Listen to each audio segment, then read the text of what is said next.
So we were wearing the greens during the whole Desert War. And the Iraqis asked if we were an elite unit because we had green camos in the desert. And we're like, no, they don't give a shit about us. We didn't get a desert uniform until we were coming home for the parade. That's the first desert uniform I ever saw.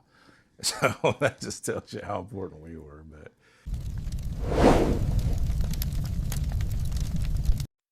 this week on Oklahoma Echoes, we sit down with Staff Sergeant Zackery Waddell. Zack joined the Oklahoma National Guard in October of 1989, beginning a 23-year career of service that would take him from the 745th Military Police Company to Desert Storm and to Hurricane Katrina.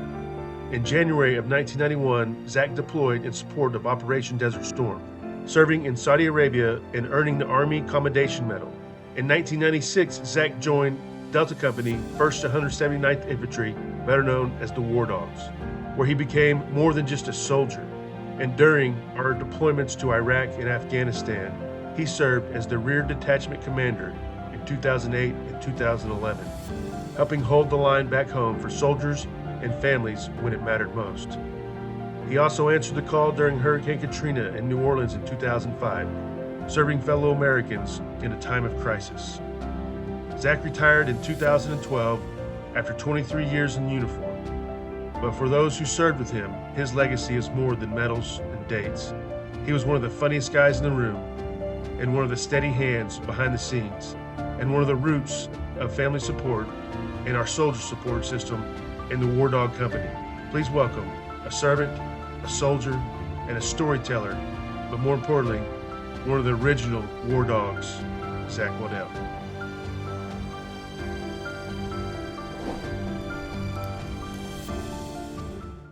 Welcome to today's show. Have an old friend with me, another War Dog, Zack Waddell. Zack and I have been, golly, I got in Delta in 98. When did you come to the Guard? I came in Delta in 96. In 96? Yeah. Yeah, so I was in 98, so you were there 2 years before, and so, you know, one of the old original War Dogs to me, you know, the old dog, Zack was, and so known each other a long time. Yeah. And so go way back, and I think it's important that we talk about some of those early Guard days, because some of my stuff that I talk about in other videos talks about how we were like, you know, first blood running through the creeks and woo, and then, you know, but right. Just the good time we had at a lot of things. And so I definitely want to hear those stories. I think it's important to encapsulate the Guard mentality of that time.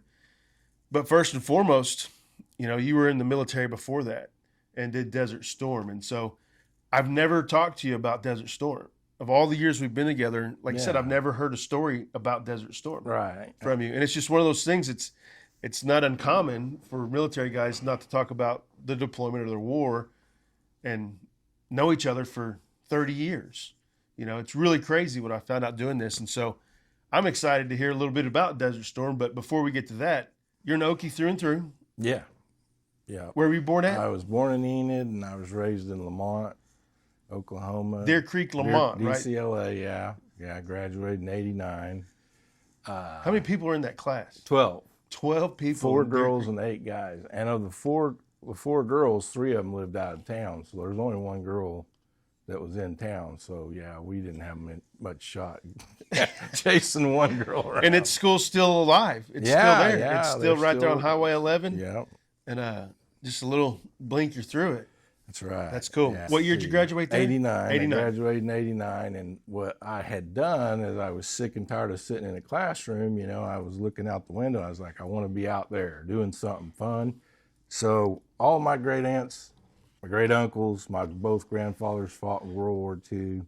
And I looked up to them so much. And my dad served in the Army. And so I thought, yeah, I'll join the Army. And so I did. Well, I joined the Guard, the Army National Guard. And that first winter, I spent the whole winter outside training at Fort McClellan, Alabama, which you don't think it gets cold there, but it gets freaking cold there. Fort Benning gets cold too. I don't care what they say. So I was ready to go back to the classroom when I got that first winter under my belt. One of the funny things that happened while I was in training, I was at Fort McClellan December of 89 when we invaded Panama. And so it's the middle of the night when they do this invasion. then they call formation at like 2 in the morning. We didn't know what was going on. They got us in formation, and they're like, well, for the first time in like 20 years, we're going to war. And we kind of looked around each other, and the drill said, you don't need to worry about it because it'll be over before you dumbasses get out of training. And it was the invasion of Panama, which Major Trent was, fought in that. I believe he did a combat jump there. Yeah, he jumped in and behind Noraga's desk. Yeah, he took that Polaroid picture. Right. And I've got it That's somewhere. awesome. Yeah, it's my favorite picture of Captain Trent because it was in his office, blown up. Of course, I know you talked about him in prior segments, but he was one hell of a man. Right. Doing this, I don't know when you'll release it, but this is Memorial Day weekend. Right. So for our fallen comrades like Major Trent and Mike Ward, those are the specific people I honor when I do the 21 gun salute we do at the cemeteries, Right. to honor their veterans and stuff. So we love that guy, man. He was a class act. But so I went to college at NOC. I was a week away from finishing my first semester at college when I got the Raging Bull, and they did that. They went Raging Bull and hung up, or I can't remember if they hung up, but I said, what in the hell does that mean? And they're like, Raging Bull, Raging Bull. I was like, what are you talking about? I knew it was Jim Pauling, my squad leader. I was like, what are you talking about? He goes, that means get your shit and be at the rally point ASAP. I was like, what? He's like, we're getting called up. I was like, oh boy, this is great. Yeah. So we spent, I think it was like 3 or 4 weeks maybe at Fort Sill training up and doing all of our weapons quals and stuff, And then we jumped over, we took off at Altus and we landed in, it was December in New Jersey, and it was a blizzard. I remember the snow piled up everywhere. And we had an old timer in our unit that was probably, guy might have been he was at least in his 50s, but he was an E4 and kind of slow. And we were in the airport in New Jersey, and a general walked in and said, Dragoo, is that you? And here's this little E4. He goes, yeah. He goes, me and Dragoo went through boot camp together. Here's an E4 and a general. Yeah, so I was like, that had to hurt. But he actually, he retired out with 40 years of service, and Major Junkins went back every award he was supposed to get, and they stood there for an hour giving him all the medals that he never got over 40 years of service, which is a long time. Yeah. But, okay, so. This was, you got out of basic. Was you in the Guard at that point? Yeah. I had joined, the funny thing was I was joining the regular Army, and when the recruiters showed up and picked me up, it wasn't the guy I was talking to. I was talking to a black NCO, and then we're driving the MEPS, and he goes, I just want to tell you before we get there, I'm a National Guard recruiter. And I was like, I was joining the Army. And he goes, I did something a little sneaky. I snagged you away from him. And I was like, well, can I join the regular Army whenever I want? He goes, yeah, sure, it's no big deal. So I said, all right, I'll try the Guard first. I was actually trying to join the regular Army, but so believe it or not, on April of 90, we actually got to go to Panama because MPs back in them days got to travel for AT to different bases around the country or the world. And we went to Panama for AT, and it was only 3 months after Just Cause had happened. So I got to see all the stuff and damage and talk to the guys that fought there. A lot of them were regular Army. I think it was the 7th ID was down there. Of course, they had the 10th and 7th Special Forces out of Fort Davis, which is on the Atlantic side. And we were staying on their base, and so we were eating in their chow hall and all that. But one of the things was, and this is just an interesting side note, is they all told me that there were way more, in the CIA at the end of a conflict, they do a body count, and they report that. And I guess that goes in the National Archives. Well, they told me they killed a lot more people than they said. And I thought, well, they're just, being boisterous soldiers, braggadocious, whatever. But several, probably 5 or 10 years later, Dan Rather went down there on some assignment deal, and they uncovered mass graves with just tons of dead bodies in there. So, you know, that's just like CIA of old. They never tell the truth. But no, that was that side note. But so went to Fort Sill. As MPs, you carry a lot of different weapons. It's on your MTO or whatever. We had to qualify with shotguns, 12 gauge shotguns with slugs, and 1911s. Of course, the 1911s were from World War II, and you could stand there and shake them, and the barrel would rattle inside the slide, you know, because they were so beat up. But made it over there on. It was Desert Shield, and then there was a deadline. I think it was like January 15th. Sounds about right. And if Iraq, Saddam Hussein didn't withdraw from Kuwait by that day, it was on. And I remember we were in Dhahran, which is a big port city where all the branches of the military would come in there, and then you get your assignment and go out to your AOs. And I was on guard duty because I was a private. It's 3 a.m. the night it might not have been that night. I think it was the first or third night of the war after it kicked off. Because I remember when they said we're at war, because it was like midnight there and everybody was cheering, and then about 3 hours later the air raid sirens go off and you couldn't turn the lights on because snipers, and you're trying to get in Mach 4 in the dark, and it turned from cheering to what the hell did we get into pretty quick. But I was on guard duty, and the Patriots were kind of like secret. I didn't hear about them. Nobody told me about them. But I was on guard duty out in this giant motor pool area with just gazillions of Humvees and shit. And it's 3 o'clock in the morning. We're just doing all we can to stay awake. And all of a sudden, this thing, when a Patriot goes off, it's like, whoom, you know, like a toe, how they bang when they go off. I mean, it scared the Jesus out of us.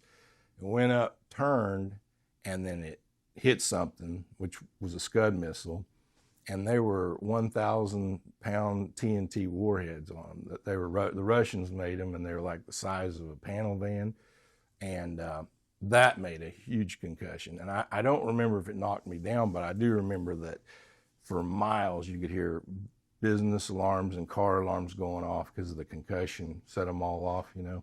And actually, the stuff's raining down on me. Yeah. You know, it's like chunks of burning debris.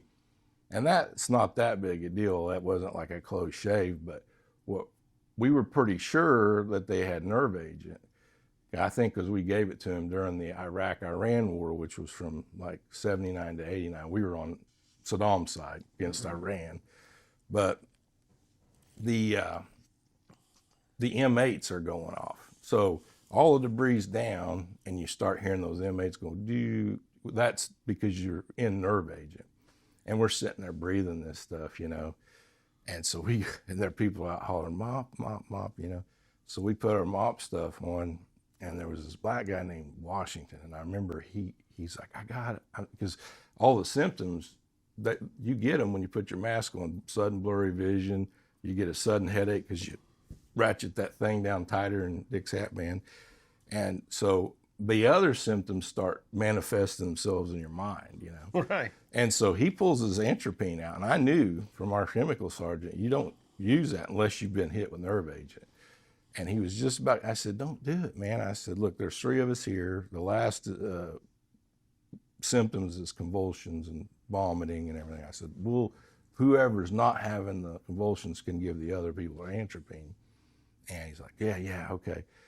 Well, turns out the smoke from the burning missile was setting the M8s off. Matter of fact, deuce and a half exhaust would set the M8 alarms off, which we didn't know that. It just, you find that out, you know. Yeah. It's kind of like you learn as you go. But then we got orders to move out to a place called Sarar, which was the middle of nowhere. I mean, there's a herd of camels out there, and there's a mountain range, and it's just like Lawrence of Arabia out there. I ain't kidding you. There's nothing, desolate. And the combat engineers have been pulled to the front to clear minefields, so there was no engineers to build the 401st EPW camp. So we were the first company there for the battalion. We were attached to the 700th MP Battalion out of Omaha, Nebraska. And we started building the camp with concertina wire and rod, whatever that rod is, you put in concrete, rebar and concertina wire, and it just tears your uniform to shreds. I mean, it looked like we were clowns with all our. So we were wearing the greens during the whole Desert War. And the Iraqis asked if we were an elite unit because we had green camos in the desert. And we're like, no, they don't give a shit about us. We didn't get a desert uniform until we were coming home for the parade. That's the first desert uniform I ever saw. So that just tells you how important we were. But so we built the camp. I remember I was on guard duty the first night they brought in the Iraqis, and, you're excited to see what they look like, And I remember as the sun came up, this gentleman come up to where my guard tower was. I had an M60, M16, and a 1911, I think. And he goes, "Good morning, sir. How do you do?" And I was like, Are you an Iraqi? He's like, "Yeah, I teach English in Iraq." I was like, man, he spoke better English than most of the guys I served with, And turns out he said that English is the language of power in the world, and if you want to be successful in international business, you have to know English. Nice. Yeah, I mean, that was kind of cool. And we had about 400,000 prisoners go through our camp, and then there was another one about 12 miles down the road. We were the 401st, and they were the 403rd, and they had about 400,000. And when we were going over there, Iraq had a 1 million-man army. I've even seen quotes of it being up 1.2 million soldiers. But the reason they had so many is Saddam made every kid from 12 to 70 either fight or their family would be killed. And so they weren't really good trained. I mean, they were pretty weak for a military force. As a matter of fact, in Desert Storm, we lost more troops to fratricide than we did enemy fire. And the Blue Force tracker came out of that. So it was really, because they had spent so much money, defense money, making these lethal machines. When they unleashed them, I called it the Combine of Death. And if you got out in front of it, you didn't come back because it would kill you. You just dug in and wait for it to roll over you like a storm, But they got to battle test all their new weapon systems, which is what they wanted to do, It just so happened that, we had a good cause to tie it to, so. Yeah, that wasn't easy. There was no conflict, conspiracy of why we went to Desert Storm. No, but when I got back, one of my professors asked me, "How do you feel fighting for oil?" And he was a Vietnam vet, but he's one of these real liberal guys. And Isn't that crazy how that happens? Yeah, yeah. My old principal is a Vietnam vet, and he attacks me when I was. It's just crazy bizarre. Really? Yeah. Those guys had a lot of demons, Yeah. And they got treated so horribly when they came home. I've heard of a lot of great soldiers that were treated horribly landing stateside from, the peace people that say they're about peace and all that, which, they're protesters of a different sort now, Right. So Black Lives Matter, whatever, But no, it's there was no.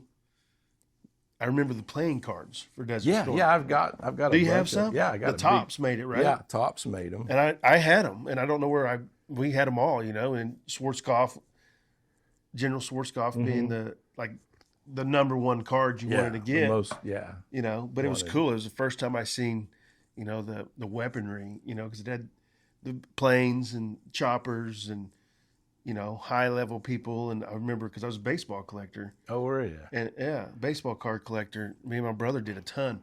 And that was the coolest thing around, dude. I remember they came in like little camouflage desert packs. Yeah. So you have some? Yeah, my mom, we had a grocery store in Lamont, and my mom ordered them, and she kept every one that she got. Really? I've got a shoebox full of those Desert Storm cards, yeah. Nice. It's really, it's amazing that you remember that. How old were you when Desert Storm kicked off? What year was that? 1991. 91. I was born in 78, so 12. Oh, okay.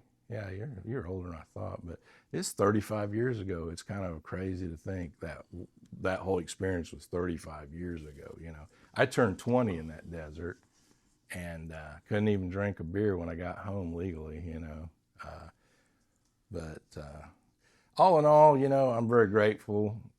Here's the one thing about it, and you know this. The one thing about going to a combat zone is it's a ton of work. You got to load everything up, go out. It's like camping for 6 months. Right. You got to work your butt off. You build the tents. We had to build our POW camps. We had to, we just worked a lot, you know. And then your guard duty, 12 hours. I remember I had to do the MoGas and diesel, burn the, you know, the shitters were just 55-gallon drums cut in half. And there's a board over them, and we would have to burn them in the morning. And I remember I worked all day, did guard duty all night, and I just laid down in my sleeping bag, and the guy said, "First sergeant wants you," and I was like, "What? I just came off of, you know, duty. I should be, you know." But I got down there, and he said, "Well, today you guys are going to show all these other companies how to burn their stuff, you know, their defecation." And I was so furious. He, you know, you can hear through tents, but I was so mad I didn't care. He walked in the tent, and I said, "If I get one piece of shit on me, I'm kicking the first sergeant's fucking ass." Well, I heard a bunch of people laughing in the talk, and the company commander comes out, and he goes, "Private Waddell, come in here." And I went in the tent, and he goes, "Are you picking on my first sergeant?" And I said, "Nope." I said, "I'm going to kick his fucking ass if I get some shit on me." And yeah, the first sergeant and me didn't get along. I ran into a lot of cranky, mean first sergeants until I went into Delta and met Charlie Link, who was the opposite of every first sergeant I ever had. Right. But, you know. Yeah, so how long were you there? Well, we were on active duty just 6 months. So it wasn't like your deployments that you went on for year-long deployments, you know. But the reason of that is that the war was over so fast, you know. What was the total length of that war? 8 months? I don't think it was long? that long. No, I think that I'd have to look it up. But they bombed them into complete submission, and then when they rolled in, like with infantry, it was over in like 100 hours or something like that. But there was this guy, I remember, he's born in Chicago, and his family was in Iraq, and he went back there to get his family out, and Saddam grabbed him and said, "You're fighting for us now." And when the infantry guys rolled up on him, he was sitting there under an umbrella with a Hawaiian shirt and shorts, waving a white flag, and he said, "I'm here to surrender this battalion to you guys." And he made the news, you know, national news, and he wound up becoming an interpreter for us at our camp because he could speak, you know, whatever, I don't remember the dialect it is, but, you know, Haji, he did it both, but, yeah. I just want to take this little break to thank you guys for watching this show. Oklahoma Echoes is growing, and I can't do it without you guys. Make sure you like and subscribe. Now let's get back to the show. Yeah, there was a lot of comedy. I feel like the biggest part that I remember is we thought we were the Keystone. I mean, it felt like we were the Keystone Cops because it was constantly stuff just, you know, we were bumbling idiots. All of us are young, but the Iraqis were a whole lot worse. I mean, they just were not. I just couldn't imagine them battle hardened after 10 years of war with Iran. I don't get it. I don't really get it. But I think the women of Iraq are tougher than the men. I really do. Wow. You know? Yeah. No, you could see it for sure. It was pretty crazy. Desert Storm says 43 days. Yeah. Which is, you know, I didn't realize it was that short because you think about the playing cards. Like it was so, like I remember just every day it was put on you every day. Well, and that's the funny thing about it. So who was testing weapons? Well, it's like the M1 Abrams, they had never been in a tank battle with T-72s, and that's where the last big tank battle happened. And that's where Mike got the cancer that wound up taking his life, was those depleted uranium rounds that the M1s fired, you know. let's see. Here's my deal about it. I have a very narrow field of view. I only knew what I saw because OPSEC was crazy. But if you were sitting at home, because CNN just became a news network right before Desert Storm kicked off, because people were like, who wants to watch news 24/7? Well, a war comes along, and if you're watching CNN, you knew more about what was going on over there than I did. Yeah. I had just my little world that I was living in, you know.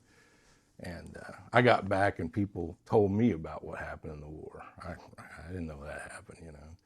But it was kind of interesting. Yeah, no, it was everywhere, you know, just like, you know, the cards. I mean, it just says it all. Yeah. A 43-day war, and they've never done it again. No. Like, it was crazy. It was crazy. It felt like the welcome we got home. I'll say this. We flew into Maine in the middle of the night, coming home from, and we were on commercial airliners this time. When we flew over, we were on C-130s. And, you know, when you get up to altitude, you're freezing, you know, you can see your breath. And I stared at a Humvee tire for 24 hours in the air. Oh, that'd be horrible. Yeah. Oh, it was horrible. Setting yeah, like freezing. cargo nets. Mm-hmm. Setting in cargo nets. So we flew back commercial, and I remember we came in the airport in Maine, and the people came out in the middle of the night to cheer us when we came off the plane. Strangers.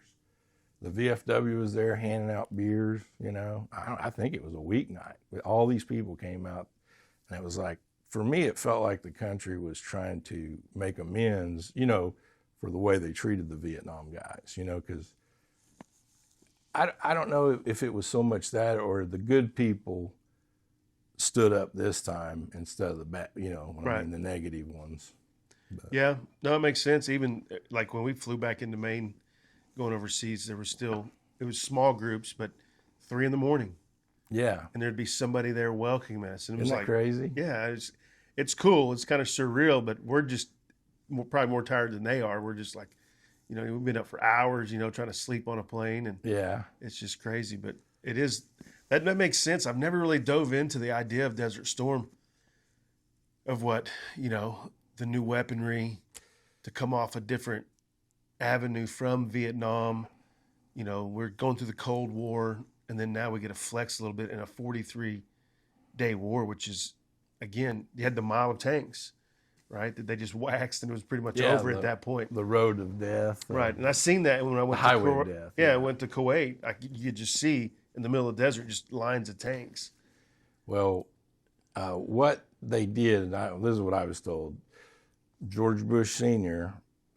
felt like the Iraqi people were going to overthrow Saddam, and he wanted it to be an internal coup instead of, I don't know why, we didn't, I guess because once we took Saddam out, we would own them. We would have to rebuild their country, and they're trying to, you know. But what they didn't do is, as the highway of death was on the south end coming out of Kuwait, the Republican Guard, which were the elite troops, went through the north, and they were Ba'athist, loyal to Saddam Hussein. And if we had wiped them out instead of the normal troops on the highway of death, there could have been a totally different.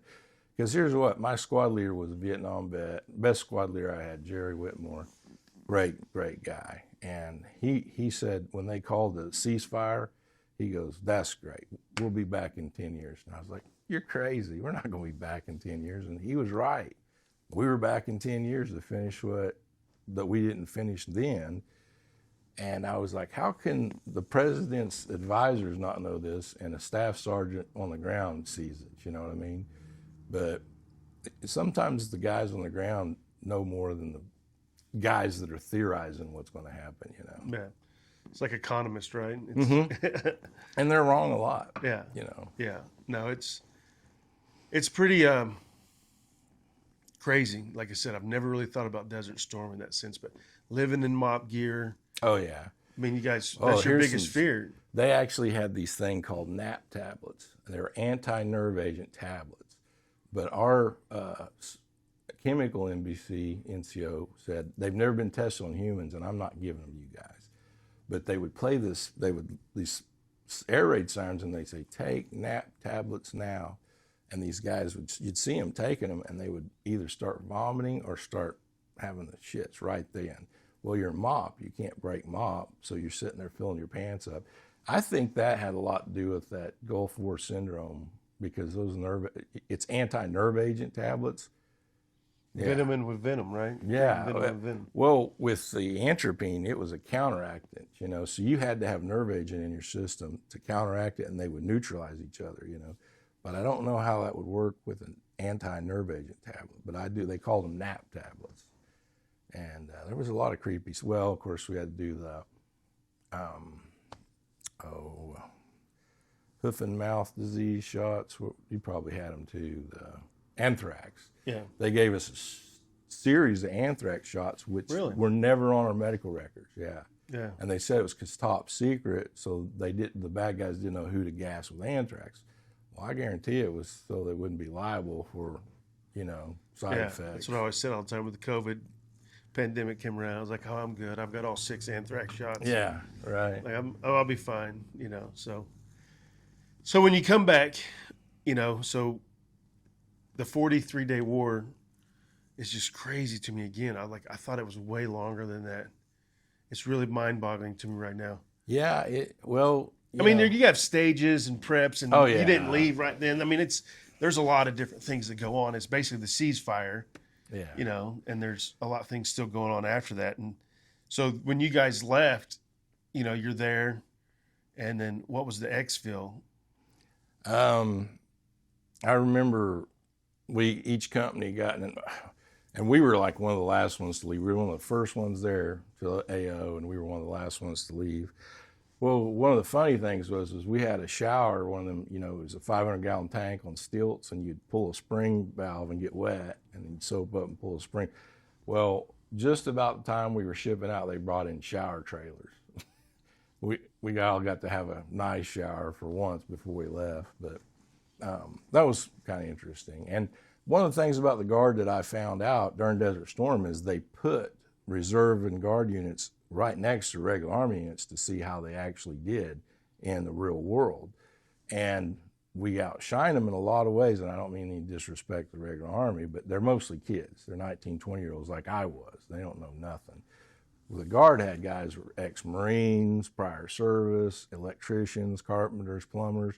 We built our little camp. We had a nice little camp, But that's why Bill Clinton in the 90s cut the standing Army in half, because they proved that Guard and Reserve units could toe the line. Yeah. No, it did. It's like I said, I'm very biased. Obviously, you are too. Me too. Absolutely. The Guard can do, and it's proven. War after war, conflict after conflict, how essential and successful. We're 45th guys. There's no greater history of a Guard unit, in the world. I would argue with anybody. Oh yeah. I still remember when Mikey was arguing with an OC at, I think we were probably JRTC in Fort Polk. Yeah, in 2002. And they were talking shit about the Guard, and Mikey gets pissed, right? And you get on the history part of Mike Ward. Oh, he knows. He would knew it all. He did. He knew everything. And so he went off on this patch, the 45th been blood on hands, went through the whole shebang. He's like, what's that little patch? A 75? What? Nobody even knows what that is. And just start dogging him, dude. That's and I was awesome. just like, and it was just the mentality of the regular Army guys to the National Guard guys, which again, it's fun and games, at the same time. It's like different branches making fun of it, but there's still a lot of animosity that's coming from the Guard guys. Like, no, listen, we can play. Well, as you know, because you've been over there, they call us the Nasty Girls, National Guard. But our patch is so recognizable. The Thunderbird, I remember we were in Dahran after everything was over, and there was about 9 or 12 of us walking to the chow hall, and I heard somebody said, "There's the Oklahoma Nasty Girls," and I said, "Fuck you." And I didn't even know who said it, but there was this very experienced E4 who'd been Fort Bragg and airborne qualified, and he put his hand around my mouth and he said, "That's the Navy SEALs." And I was like, "Really?" And there's 4 of them coming at us, and they're on roids or something because they were stacked, sleeves cut off their shirts. One guy had 60 chains across his chest, looked like do-rags. They looked like pirates. I looked up and I said, "But there's 9 of us." And he said, "Ain't enough." And I said, "Hey," and they're walking towards us. I said, I'm sorry about that whole FU thing. And they're like, "That's right." They kind of turned around, But I guarantee you, I was more afraid of getting killed by my own soldiers than I was the Iraqis. We were walking to a chow hall before the war, and we were, I think it was Halliburton, maybe. They would feed us in these underground garages, right? And I remember we were walking up to one, and you just heard about 6 M60 rounds go ba ba ba ba into a wall, and we just stopped. And a black fellow was running out of that garage, and he was, running so fast he was about to fall forward, and he ran head first into a dumpster, and he flopped down. And one of the guys, this is terrible. One of the guys with us said, "Well, we're not eating here." That's terrible to say, but that's Army humor, Yeah. Oh yeah. Hey, I just want to take this little break to thank you guys for watching this show. Oklahoma Echoes is growing, and I can't do it without you guys. Make sure you like and subscribe. Now let's get back to the show.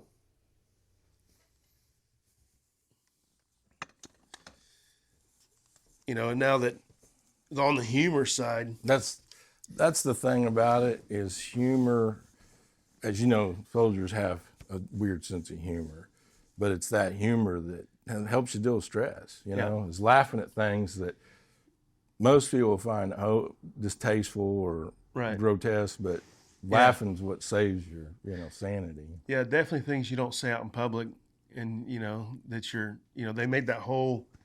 There's a whole TV network of it, and it's just all inappropriate stuff, and it's just like, but that's kind of the way it was. Again, it's a healing process too. They even in law enforcement, we do that humor like that because you're dealing with dead bodies and seeing kids abused and molested and horrible things. Yeah. So that it's that comedy part of it. But a lot of people don't get it, and they hear it. And that's why the body cams and stuff for the cops, like, man, you just got to be really careful about everything you say. I know. It's so and it's hard making it more stressful on everybody.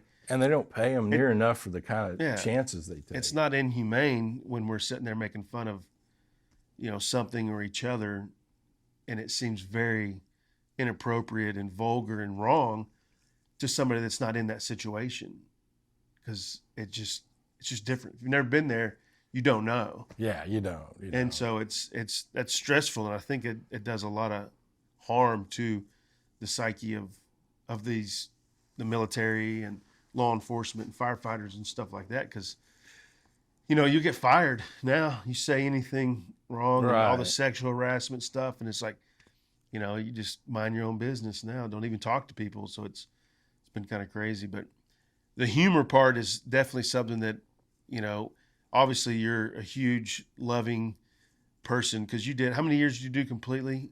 In service? Yeah. About 23. 23? Yeah. 6 with the EMPs and 17 with Delta Infantry. Right. And so, being a big part of that, as I was in Delta for 20 years, or the Guard for 20 years plus, and same as you, was how important you were to the company in so many different ways. And number one, I go back to you being retention, that, bringing us snow cones out in the field, right? Yeah. How important those things are. You stayed rear dead on our deployments, and, if anything we needed back home, we could call you, and you would take care of it. You're taking care of families. Probably the worst job in the world, the Family Readiness Group. Taking care of FRG. Delicate, yeah. Dealing with upset.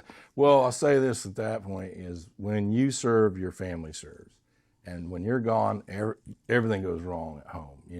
The dishwasher breaks, the car breaks down, and the women are scared to death for you, but they're having to deal with all the stress, the family stress, without their partner, and it's hard. It's hard. Serving in the military is a family event. Everybody in the family serves. Yeah. Children serve, the wives serve, and it's tough. And so, that's the thing is, I know, we're talking a little bit to you, and, underappreciated feeling, I know, a lot of times, but dude, you're a big part of what Delta was when I was there the whole time. Oh, thank you. The retention's everything, and the family of Delta and what we did and what you did personally, just, again, like you were the hugger, right? You come up, you're having a bad day, I need to go see Zack. Yeah. Give Waddell a hug, dude. And it was great for me personally.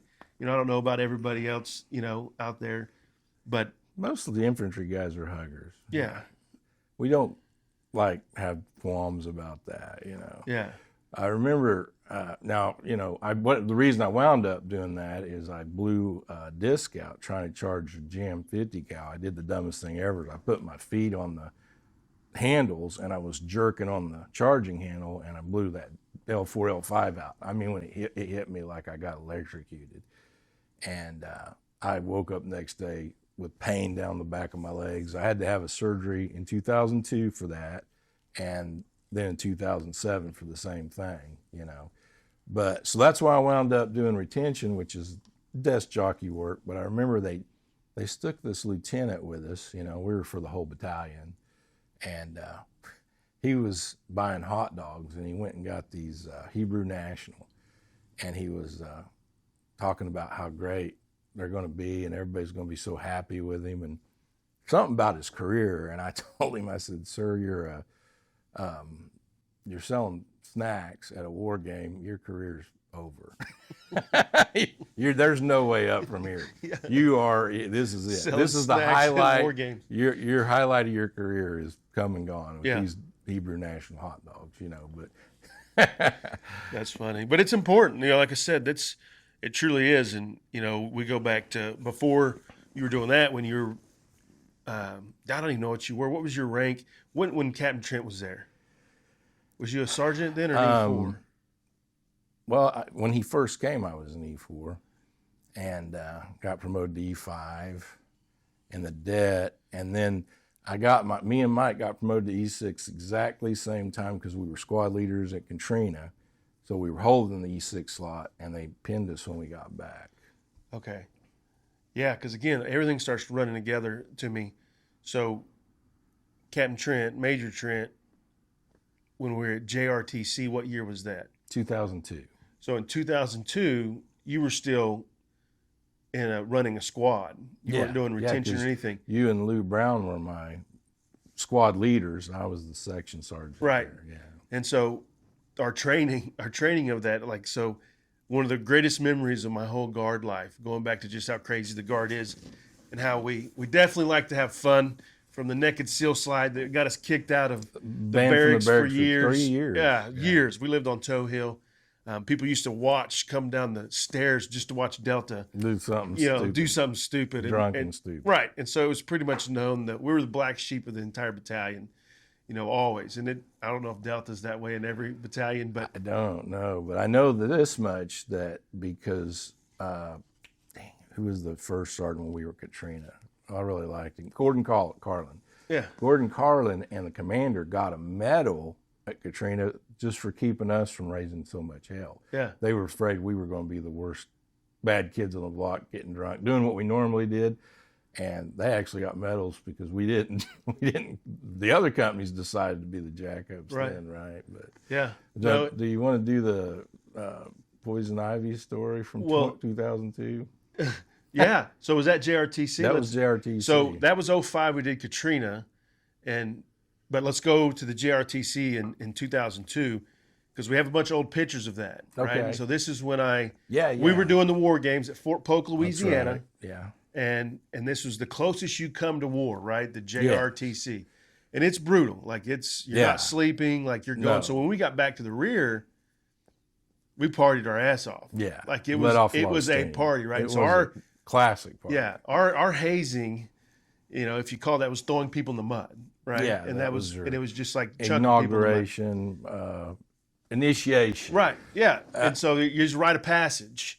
Yeah. So you had to get, and so Major Trent, or Captain Trent at that time, was the commander, and we were getting a little crazy, and that's when I ate the frog. Yeah, you did. Did you throw me the frog? I don't. What I remember is you had a frog on your tongue or something, and I snapped a photo, and you gulped it down. I think you had a little trouble getting it go down because you fought it for a little bit, but your eyes were red, and you had this frog on your tongue, and you looked like the devil. Probably was at that point. We were having a good time. We were having a good time. I was puking off the second story window that night. I think there's a picture of us in front of that window that I was puking out of later that night. I don't know if you're supposed to eat frogs in Louisiana, but they probably got some poison on them. Probably. I remember the showers were like a foot deep of mud the next day because everybody was so muddy and washing off in the shower. Yeah. Yeah. So you had I think you were originally locked with Owens and J.B. Hall and Alton, and you were locked into a room, barricaded in, and you wouldn't come out. And then we finally got Major Trent out, or Captain Trent. Yeah, and we chunked him in, right? And of course, that's always fun. But the most memorable part of that entire JRTC was Major Sparky and Private Parts. So you got to tell the story of Major Sparky and Private Parts. For the non-military people, we need to do a disclaimer because this is not going to sound normal at all. You're going to think this is a psychological issue, but when you're in the field, first of all, on every war game, there's some guy, is usually a sergeant major or a light colonel, as bad and as miserable it is, they want to make your life worse, just being tyrants. So you always had somebody that you hated there, and we would make fun of him, mock him. Well, we got downrange was it JRTC? No, it might have been the war game prior to it, because we were war gaming for years, preparing for JRTC. Somehow a foot-long, two-headed dildo got downrange, and 3 or 4 days of no sleep and running and gunning, I decided that I would put a little nutshell helmet on him and paint a face on him, and I would do puppet shows, And, one was Major Sparky, the other one was Private Parts, and I would just make fun of whoever was being a jerk at that time. I remember Sergeant Major Victory was being a jerk, and he jumped one of my guys for not having his earplug case on the right buttonhole of his uniform. So I went and got like 50 earplug cases, and I hung them all over the front of my shirt, so there was nothing but earplug cases, and I wanted to run into him. So I was going to say, "Are you happy with this?" But I don't know how you got in trouble. I don't know. I stayed, I wound up doing that puppet show for the battalion commander, Colonel Baker. Yeah, Major Trent, or Captain Trent. He loved it so much. He took me to the colonel, and he said, do the show. And so I'm doing the puppet show, and I loved Colonel Baker. God rest his soul. He loved it. He laughed and cheered. And it was the best. We had so much fun with that. It was the best. Do you remember your voice? Can you do the voice? Do you remember how you did it? I don't remember. You got to be drunk to probably do it, right? I know it had a lot to do with sleep deprivation, but I just remember I made some kind of I had different voices for each puppet I was doing. And then, of course, Major Trent, being the XO at the airborne school, he said, we got to get him jump wings. So we got one of those flare parachutes. Is that what it was? Yeah. And he took it up on the second floor of the barracks threw it out in the broad daylight, and here this thing comes floating down under and we're all cheered, and there's female troops walking by looking up at it like, what the hell is that, And we were just loving it, It was just It was probably the most memorable deal, and like you'd make them, they'd be arguing, get down, Private Parts. Like, yes, Major Sparky. And you just go back, and it was just like, it was the best. And I wish we had a video of that. Too, because it was, you did the show for the battalion commander, it had to be good. It had to be good. And I'll tell you what, that's the one thing Major Trent always asked me to do over and over again when we were out, like having a few drinks. And I was like, I can't just make it happen. It's got to happen in the moment. Naturally. It's got to be organic. It's like we have to have a foe to mock here. You just can't make it. I had to literally, what I did is I came up with a sort of the dialogue was all plot. It was all set up from ranges, or we met somebody that did something stupid, right? Or private that did something dumb. Well, there always is. And you know what I found out? Every time the battalion went anywhere, even for training, at least one person died, usually two. Yeah. Rollover. You remember that time you guys did the rollover, and you were smart enough to roll over? We were chaffy, I think. Yeah, and it was the dust was so thick. I think Kraut was driving, and I was gunning. You were in the turret. And the big M88 tank. Oh, it was an M88. Is that the tow tank or the tow?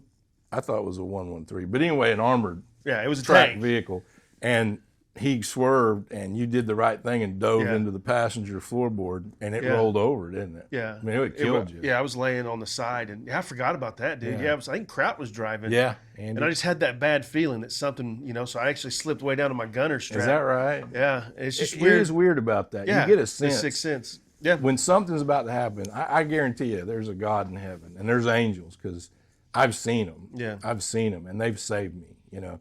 They're real, so I have no doubt about hereafter.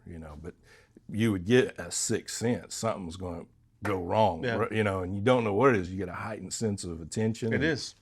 Everybody that comes in here and they either got shot or they lost somebody, they usually always say a story that they just, man, something don't feel right.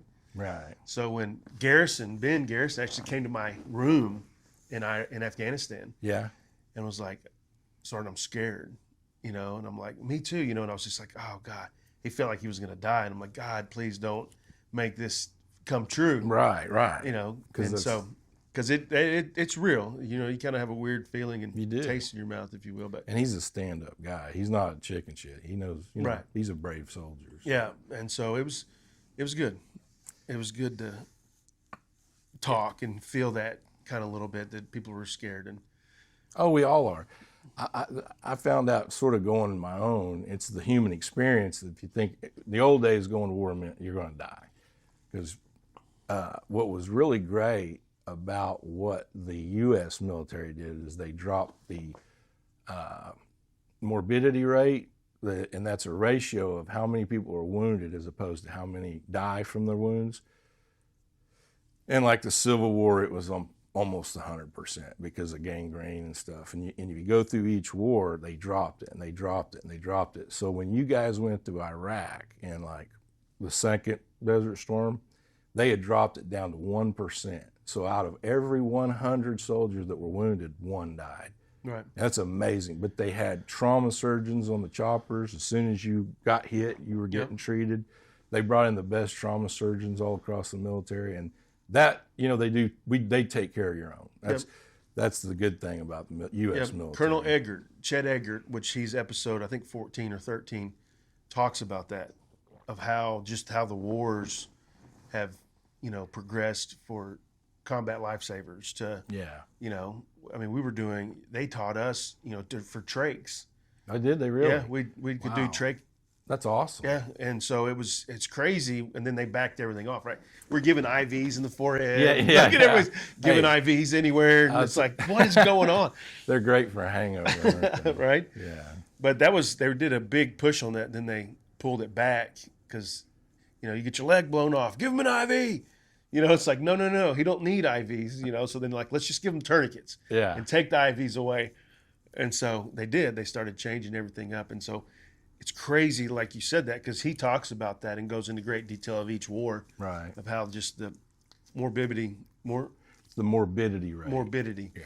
The morbidity rate, went down so much after year after year after year. And so I don't think did we tell the poison ivy story? Oh, no. Do you want to tell that story? Yeah. Was that at JRTC too? Yeah, it was a JRTC. Okay. Well, so this is still in 02. 02. JRTC, Fort Polk, Louisiana. In the box.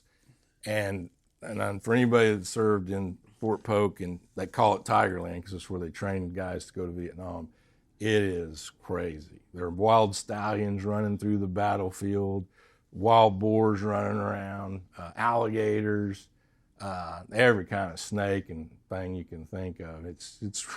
And poison ivy everywhere. And we were down there, I think it was in June or July. It was hotter than the south side of hell on Sunday, and we were drinking a lot, hydrating. Well, I was having to urinate a lot, and somehow I got poison ivy on my unit. And it bothered me pretty bad, and I think we were about 4 days into the war game, and I had you guys the section here, and I said, hey, does anybody need to go get a shot for poison ivy? And you and Lou raised your hand. Nobody else did. So it was the 3 NCOs, and I was like, all right, we're going to go get a shot. And I remember we went to the med tent, and it was blackout. You couldn't see anything. And I remember when we went through the camo net and then the tent opened, it looked like you're going into heaven because it was all white. And it's cold. And there were pretty nurses in there. And it felt like I was going into heaven. And we went in there, the three of us. I was in front. I think you were behind me, and Lou was behind you. And they're like, are you guys real world, or are you? And I said, yeah, we're real world. I said, we need to get a shot for poison ivy. Well, the first thing they said is, where do you have it? I said, on my penis. Well, you could see everybody in that tent. Their heads came up and they looked directly at me. And this is a big GP medium full of nurses and doctors. And they stepped to you and they said, where do you got it? And you said, on my ass. And they looked at Lou, and Lou had it all around his mouth. And I remember the first thing that medic said is, are you guys fornicating in the woods? And I said, maybe. We are Delta, you know. Yeah. Well, everybody got a good laugh out of that. And the good male medic, he took me in the back and gave me a shot. But we could have never. No, we couldn't have wrote that. Unscripted, but I love that There's story. nothing worse than getting poison ivy in the field. Yeah. It's hot. You're not showering. Yeah, you can't wash it. I mean, it's horrible. It is the worst thing in the world. Yeah. By far.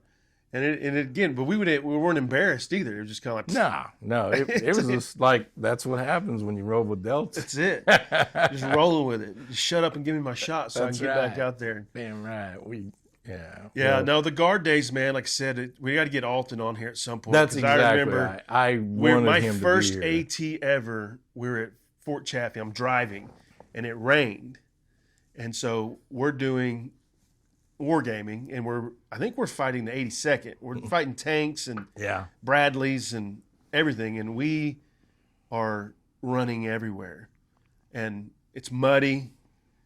And the 180th, I don't want to say which battalion it was, but one of the other battalions takes the road and gets nailed, gets waxed. Well, Delta 179 rolls in, and we don't take the road. We all take off through the woods, through the pastures, and we're just bounding, right? We crest the hill, and we just see them, and we just start scattering, and we're chasing Bradleys and tanks, and we're just running around shooting all this shit with, you know, what's the laser games that we had, the Halos? Miles gear. Yeah. You know, and so they got the little, Yeah, best time driving ever. Like, I mean, it was, you're mud and it was amazing, right? So everybody's dead on the hill, right? And we're just kind of waiting. Tanks that we'd killed are set, and everybody's just getting out, chilling. And here comes Alton Horn on the gun, hauling ass. He just on the 50 cal. Oh, you love that. And then comes sliding in sideways, and he's like, "What are you fuckers doing?" And we're like, "Who the hell is this guy?" You know, it's like, but you know, Horn's got so many stories, and it would be cool to he's get. He's a legend. Yeah, he's a legend. Yeah, and so it was just crazy. That was my first ever drill, right? Really? Yeah, or AT, not drill. My first drill, I was at Camp Gruber and my Doc Martens. And you were with Lieutenant Testerman. Oh yeah, and I have the pig. I'm sitting there holding the M60. M60, yeah. You know, got my strap hanging down. Oh, John Wayne. Cool, John Wayne in it. Yeah, had Doc Marten boots on. That's awesome. Yeah, so that was my very first drill ever. Already outside the box. Right. Yeah, and had Sergeant Alton. We got to get him on here because Alton's told me so many stories. Like when they did the war games at Chaffee. Well, Chaffee's different than most Army bases. The county roads go right into Chaffee, so there's not gates or signs or anything saying you're on Fort Chaffee. And they were wargaming, and I guess this old couple drives in there in like a Cadillac, and this young lieutenant thinks they're part of their Cobbs, which they weren't. They were real civilians that got lost. Yeah, they weren't. And I guess Alton's up there. Of course, he's always on the gun, and this lieutenant's got these poor old people scared to death. He's got them out of their car. He's got them on their knees with their hands behind their head. He's searching their vehicle, and Alton's saying, "Hey, sir, they're not part of the game. These are real people." And he's you know, you guys, what are you doing? Are you guys, you know, like spying for the enemy? And I guess at some point it dawns on him, these are real people. And so the lieutenant goes, "All right, let's go." they leave these old people on their knees on a dirt road, probably scared to bejesus, thinking they're being molested by some kind of a military force. Yeah. But yeah. Oh, that's the Guard. That was the Guard, dude. Yeah. It was, there's some crazy. I just want to take this little break to thank you guys for watching this show. Oklahoma Echoes is growing, and I can't do it without you guys. Make sure you like and subscribe. Now let's get back to the show. It has, man. I just can't. I was just thinking about it the other day. 35 years it's been, since that Gulf War thing. Yeah. And I mean, I'm really grateful. Like I said, out of all the wars to be in, that's definitely the best one to have. If you're drawing them out of a hat, I got the lucky draw. Right. But nobody ever won the Medal of Honor over there, not during Desert Storm. The Medal of Honor, the first Medal of Honor winners were in Somalia in '93, were Gary Gordon and Randy Shugart, the two Delta snipers that rappelled in to help save Michael Durant. And they were the first guys to get a combat Medal of Honor for anything since Vietnam. Right. And, everybody knows the Black Hawk Down story, but, that's courage beyond belief to go in there knowing you're going to die and then facing your mortality just without even a blink of the eye. That's courage beyond any kind of measure. It's impressive. Yeah. Yeah, it's crazy. It's there's so many stories out there. That's what's always fun about this show. It's like it ain't just all war stories, It's any part of trauma, because again, you start talking about mental health. Yeah. And I know you've dealt with a lot of things, and stuff's when things are good, things are good. Yeah. Right. But when you become in a toxic situation, things become very painful. Right. And it's just crazy. And then the mental health starts really compounding. It does. And so, I've been a big push on trying to get nonprofits and things to help that really help, right? That Sleep Smarts, it's the best thing that helps me sleep. Remind me, I need to get that on your phone. But let's talk a little bit about mental health and some struggles you've had from that, losing Mikey, you went through a divorce, got in trouble, got some charges, nothing that a lot of people haven't went through. Yeah. And the struggle's real, right? And I know it's Memorial Day weekend, and you're struggling with a lot of things right now, and not sleeping is a big problem. Let's talk a little bit about, have you done anything that helps with the mental health, or, how real does it feel right now? Well, life is full of struggles. We all face them. It's been quoted many times, we're all meant to suffer, but doing that stuff, what you're doing, showing that kindness of heart for your brother, that means the world. That means a lot, to us veterans and stuff. But everybody that goes to a combat zone comes away with something, whether it be combat stress or, PTSD. Survivor guilt. Survivor guilt's a big one, man. And it's so weird to be ashamed or feel, bad that you survived when, I don't understand mental stuff. I studied psychology some, and it's amazing how many layers there are to your perception and your human experience. But, like I said earlier, a faith in God, that's been very helpful, knowing that there's somebody there watching over you.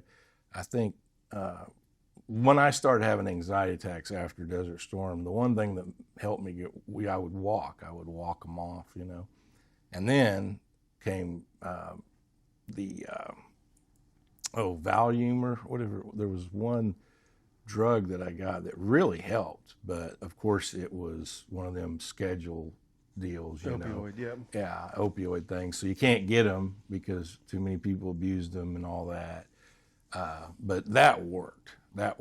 I'm hearing great things about pot, not just from combat veterans, but from pro athletes, football players who they have a lot of health issues coming out of the pros and TBIs, traumatic brain injuries, traumatic joint brain injuries pain, and they tell you that they would get tons of opioids, but they've switched over to doing smoking grass, and it's been much better for them.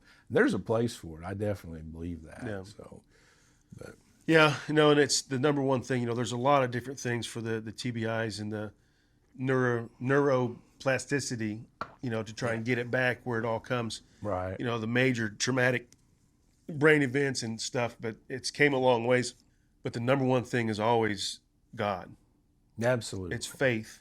And so that's been, it's been really amazing. Like I've had the chaplain, Colonel Edgard, on here, and he talks about it. And then Trip Ballard talks about Kazone and trying to find your purpose, and how when we come back, we don't have that purpose. Oh yeah. And That's so another a purpose is huge. for men. It is. Yeah. And that's why you see a lot of the volunteers for the veteran organizations, the Order of the Purple Heart, disabled veterans.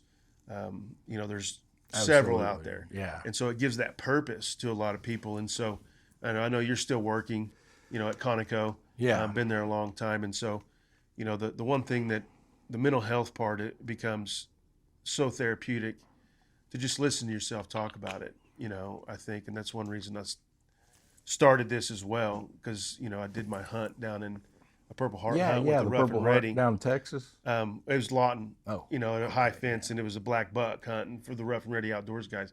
It's the first time I heard myself talk about the ambush, right, and talk about some of the events, and it was just so therapeutic for me. Was it? So, I want you to take that time to talk a little bit and dive into it deep, a little bit of, some of your struggles and how you've changed from that, and what's your future going to look like battling this stuff still. Right. Well,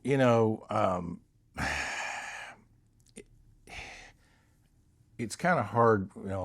I tend to drink some, and trying to keep that from getting excessive, because when I've let that get out of control, bad things happen, right? I mean, it's like when you're not doing it for pleasure or joy, if you're doing it to try and self-medicate, that never winds up good, and bad decisions are made, and then you have regrets, and I hate that. I've made a lot of bad choices, and alcohol's been part of a lot of it.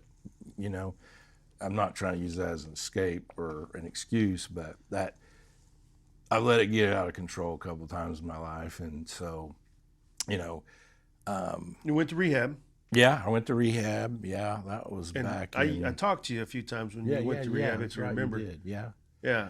Yeah, it And was so- really good to hear. Well, see, what happened was I was down in rehab. I was really hitting bottom there, and then Shelly Trent calls me. I was in a class, so I couldn't answer my phone, but I saw a missed call, went out there, and I listened to that message. I still have it, the one she's telling me where Major Trent had died in that helicopter crash, and she asked me to tell the guys, all the Delta boys.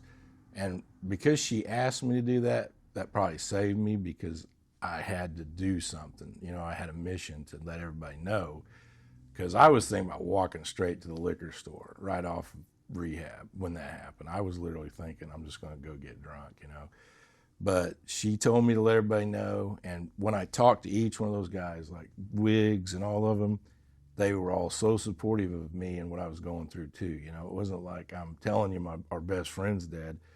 They're giving me support, which did my heart good, helped me get through it. Yeah. Yeah. Well, the timing, I did forget about that, because I remember that's why I was talking to you as well. And of course, it's just crazy how timing of things, right? It is. So, Captain, even in death, right? Yeah. Major Trent was leaving an impact in your He life. was, and Wiggs told me that. He said, he was worried about your drinking. He had concerns, and I said, I didn't know that. I didn't know that he had concerns. He goes, yeah, he did, and his son had issues, that Cole got through him, and he's a great young man. But I didn't know that Cole had issues, Yeah. But it's got to be hard living up to that kind of character. I mean, he was such bigger than life. He Bigger was. than life, yeah. Like, his first impression was the most impressive that I've ever remembered in my life of a leader to me, right? His first formation, it was bone chilling. It was just amazing when he called us to attention. Yeah. The first chow that we had up there, we were eating at when we had the debt and the one in Ponca, we went. He got on the piano. That's right. That's and started right. playing the piano, He like was rocking it. Right. Roll up in his sports, vintage sports car. Z28. Yeah, played the guitar. Z28. You know, like we'd go to a bar and he'd be like, "Hey, can I play a song on there?" And just kill this guitar and song. The guy was amazing. Amazing. He was supernatural, really. And when somebody that bigger, larger in life dies, you're like, how could that happen? You know, that's not possible. In a crazy, it was gyro chopper. Yeah, and crash. And you know, those are dangerous things. That's I call them the motorcycles of the sky. But I never thought he could die. I never once thought that you're going to die. Well, and that's the deal, is because when I wrote the citation for his service, because I named the road after him and Mikey. Yeah, that was awesome. And so, you know, it's important to me on that. But then I wrote the citation. That was great. Him and Mikey's, and you're the one that called and said, "Hey, you got to put in there the quote of, you know, coming in sideways." Yeah, that was a quote Adam Brown put in his book from a SEAL team barracks in Afghanistan. That, you know, that don't, when you come to death, you be all used up. Use all your life while you got it, you know, and sliding sideways, whooping and hollering, and say, "Wow, what a ride," you know. And that's the way he lived. I mean, he was in the elite forces, and he kept that mentality. He never wore underwear. You know that? He never wore underwear. Yeah. And that's an old, you know, commando thing. Yeah. But yeah, I mean, man, I just when we lost Mikey that year, that was in 2020. We lost Mikey and we lost Major Trent, and I got to tell you, that one hurt me. Mikey and me, he was my best friend, and he told me he had 6 months to live when they found the cancer, and he lived for 2 years. And I prayed for both 2 years as hard as I could, but you know, God had other plans. But it took, I mean, I bet it was 3 or 4 years before I got over that, you know, back to normal. And that's like, that person was very important to me, you know, like he was my brother, you know, like you, and like a lot of the Delta guys are. You went through a lot right then through that time. I really did. And I know, you know, again, the brotherhood embraced you, you know, the whole. They're always there for you. That's one of the great things about your fellow comrades, and they're always there for you. Yeah, it sucks to embrace the suck, but it's a lot easier to embrace it when you know you got somebody to call, you know. Damn right. We could never do it alone. Yeah. Well, I definitely, you know, I want to get a crew. We got to get 4 or 5 kids and just tell some bunch of stories. That's exactly right. We got to get out. We need to get one of them, but yeah, we're lucky. We're the lucky few that get to share our brotherhood, and it means a lot to me. I mean, it's been a source of pride in my life, and the camaraderie and esprit de corps that we have has absolutely been a blessing. Yeah. So, thank you for that. Yeah, no, I appreciate that. And I know I always say that the only thing I've done right consistently in my life was the military for 20 plus years, and everything else is questionable. Yeah. But I'm telling you, Desert Storm and mop gear, no thanks. Oh. No thanks. We lived in that stuff. No thanks. I never even pulled my pro mask out of the C box. Is that right? In Iraq or Afghanistan. They're Really? like, it's chloride bombs. If you have it, you're not going to stop it. Yeah, the never mask isn't once. gonna stop All the that. training we've done with NBC and mop gear and both my deployments, all my interaction in war, not one time that I carry, let alone put on, what do they call it? The dawn. Dawn. Don your mask and don your, you know, it's like you're doing it in timing. You're like, yeah. Well, let me tell you, when it's the real deal, you think you're Superman in a phone booth. It's like whoosh. It's like, how did I put that on so fast? Because I mean, your adrenaline's pumping when you think you're really getting it. But yeah, we got so good at, we did it so much training with the pro mask. I remember having it, and you just. It is amazing. They tell you your training comes back to you when you need it. It does. It it's really involuntary. Like, it's huge. Yeah, it's muscle memory. Yeah. But no, I just want to thank you for the impact you've had on my life, as far as just the support and things. And I know you have. And again, it's that brotherhood, and we go way back to, You know, we went through Hurricane Katrina together. Yeah, we did. We didn't ever really go to any combat together, but we served together. Yeah. A lot. And I'm telling you, you're one of the, you know, faces of Delta Company for my era. And I promise you, there's a lot of guys that feel that way. And so, thank you. You know, I want to say thank you for that. I feel the same about you. Yeah. There's something you said earlier I have to touch base on. You know, my father-in-law's passed away, but he was a 35-year vet in the Navy, active duty, submariner. He did 3 years in Nam with Force Recon Marines as a commo guy, and he was there for Desert Storm. As a matter of fact, when he retired, the president, George Bush, gave him the flag that flew over the U.S. Embassy at Kuwait. And, you know, I've had my failures as a father, and I told him, I said, it was a whole lot easier being a sergeant in the Army than it is to be a dad. And he goes, that is so true. That is so true. So the greatest thing I think we can do is be good stewards, first of all, for our children first, be good fathers for our children, and then stewards of our brothers. Because that's the thing at work, I don't have this closeness with my coworkers. You don't get that feeling. You don't get the I got your back thing. It's like they're mercenaries. They're here to get paid and they're gone. They don't care. And I really miss that. That's one of the things I really loved was the brotherhood that we have. And it's special. It's a special bond. It is. That's why the War Dog reunion is always cool. So. Oh, yeah. We'll keep them up as long as we can do them. And, you know, in closing, just wrap up a little bit, you know, final last words, dude. I'll let you close it up. Well, you know, I'm really honored to be here. Thanks for letting me come and tell my story. It means a lot, you know. I don't talk about the Desert Storm. I rarely talked about it, you know. Because, I mean, in a lot of ways, it wasn't the kind of battle you guys saw. You know what I mean? Like, you guys were in the shed. I've got missiles blown up over my head. Like I said, don't ever discount your service. You know, again, you're a big part and you're a very important person to me and the War Dogs. And I feel the same about you. Well, I appreciate you coming on, dude. Yeah. And you got to hug me up, man. Absolutely, brother. Welcome to Oklahoma Echoes, a podcast dedicated to preserving the stories of Oklahoma veterans. This show exists to honor service, capture legacy, and give Oklahoma veterans a place to tell their story in their own words. If you know a veteran who needs to be on this show, or if you're a veteran yourself, I want to hear from you. You can email me directly at reddirtveteranstories@gmail.com. If you're new to the podcast world, make sure you like, subscribe, comment, and share. It really helps the channel grow and ensures these veteran stories reach more people. Last but not least, if you believe in this mission and you want to help support these stories and these veterans, please do so at our website at oklahomaechoes.com. Any and all support is greatly appreciated. Thank you for being here. I hope you enjoy the show, and let's keep Oklahoma Echoes alive. Thank you, and God bless.